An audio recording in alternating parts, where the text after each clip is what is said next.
My name is Rita Isbell, and I'm the oldest sister of Errol Lindsay. Whatever your name is, Satan. I'm mad. This is how you act when you are out of control. Now, I don't want to ever have to see my mother go through this again. Never, Jeffrey. Jeffrey, I hate you, motherfucker. I hate you. This is out of control. Don't fuck with me, Jeffrey. I'll kill you, goddammit. Look at me. Look at me, motherfucker.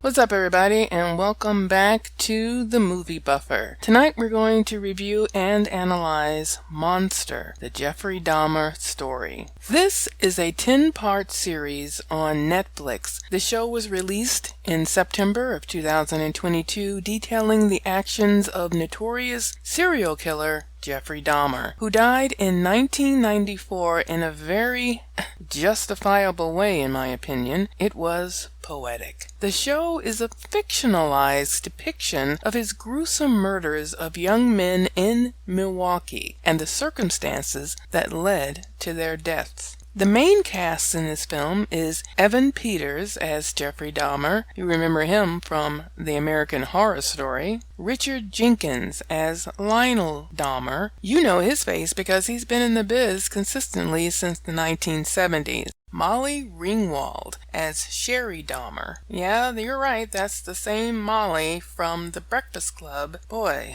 does time go by fast. Michael Leonard as Catherine Dahmer, who's been in the business for over 50 years, and Niecy Nash as Glenda Cleveland. You guys may remember her from Reno 911. Let's go over the critics' response to this series. Now first, Rotten Tomatoes felt that the Jeffrey Dahmer story received mixed reviews, but they praised Peter's performance, but criticized the inconsistencies, the over-dramatized tones, and calling the show, quote-unquote, another showcase of Dahmer and his killing spree, which many have called overdone. So Rotten Tomatoes reported a 50% approval rate with an average rating of 5.7 out of 10. The website critics' consensus reads, while Monster is seemingly self-aware of the peril in glorifying Jeffrey Dahmer, creator Ryan Murphy's salacious style nevertheless tilts this horror story into the realm of queasy exploitation. Here is my review and a little bit of analysis. The first thing I hear from people is that it was hard getting through the very first episode. I thought it was just me because I also stopped it, regrouped, then a day or two later I went back in full force. It is very detailed and yes, dramatized, but I thought it was one of the best depictions of this gruesome chain of events of a serial killer that I have ever seen. I know many people want to not glorify the killings and the murderer by doing these kinds of movies and series, but we want to know, don't we? We want to know why a person kills like this. Is it the same reason why we identify with a well-told villain in stories? We want to see, in my opinion, the very thing we want to do. Sounds morbid, I know, but there are some who also want to see the tragedy of others so we may feel safe because we are not like the victims. It's the whole looky-loo phenomena where we slow down to watch a crash, secretly hoping we see the mangled bodies inside or scattered on the pavement. I watched the movie My Friend Dahmer, which comes very close to reality and to this movie, by the way. But there are some facts that are wrong in this series. My Friend Dahmer is based on the 2012 autobiographical graphic novel by cartoonist John Backdurf, all about his true life high school acquaintance with Dahmer. Good movie, check it out. I really enjoyed it. According to J.R. Radcliffe, a journalist with Milwaukee Journal Sentinel, who writes in depth a piece called What's Real and What's Fiction in Netflix Jeffrey Dahmer series Monster. I'm just going to pull out a few pieces. See the link below in the description to read his full article, which is really good. This particular series played things pretty faithfully to the reported information, though there were a couple of notable story beats that diverted from reality. The first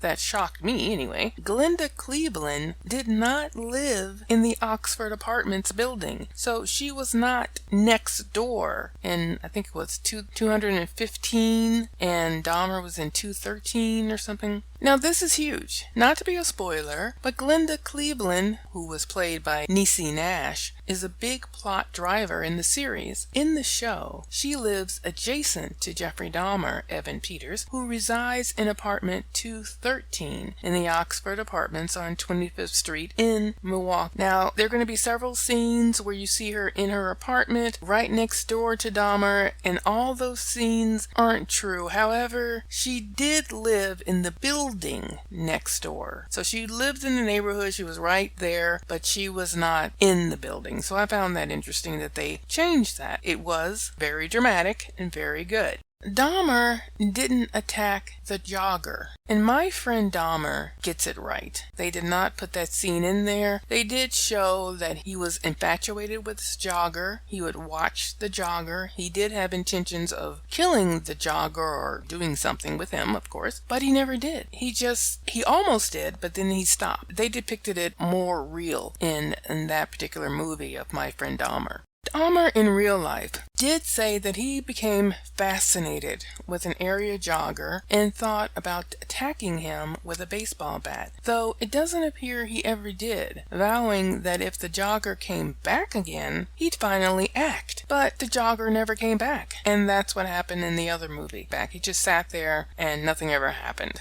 One of my saddest instances was Tony Hughes. Tony Hughes and Dahmer knew each other for more than a year, according to a witness. Tony first met Dahmer in 1989. The deaf man and Dahmer are shown in this episode having a lengthy relationship. I was hoping he would not have killed him, but sorry, spoiler, he does. This was desperately sad to me because they made a connection. Tony actually saw the good side of Dahmer, but Dahmer's instinct or psychological dysfunction won out.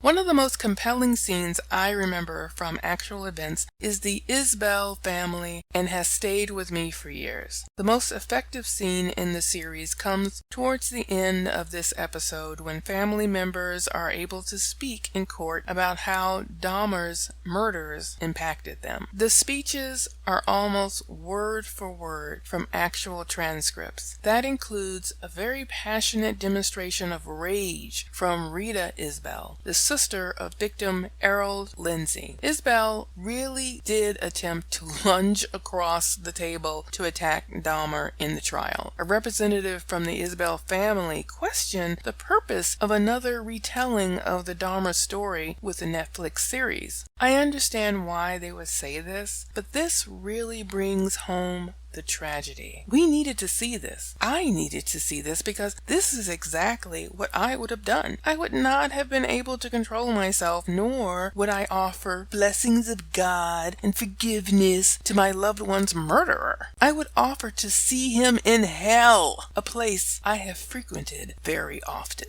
And this brings me to my favorite and ultimate killing of Dahmer himself. Christopher Scarver, the convicted murderer who killed Dahmer and another inmate at the Columbia Correctional Institution. He's portrayed as someone seeking God's advice on how to deal with Dahmer. The real-life Scarver has given testimony saying he believed he was 1,000,000 years old. He also professed to be the Son of God, so he may be prone to embellishment. Investigators determined that prison staff were not culpable in the double murder. 2 life sentences were added to Scarver's initial life sentence. I personally say that Scarver was the true hand of God, or whatever you believe. Justice was served, and it was exactly what Dahmer ultimately wanted, to be stopped.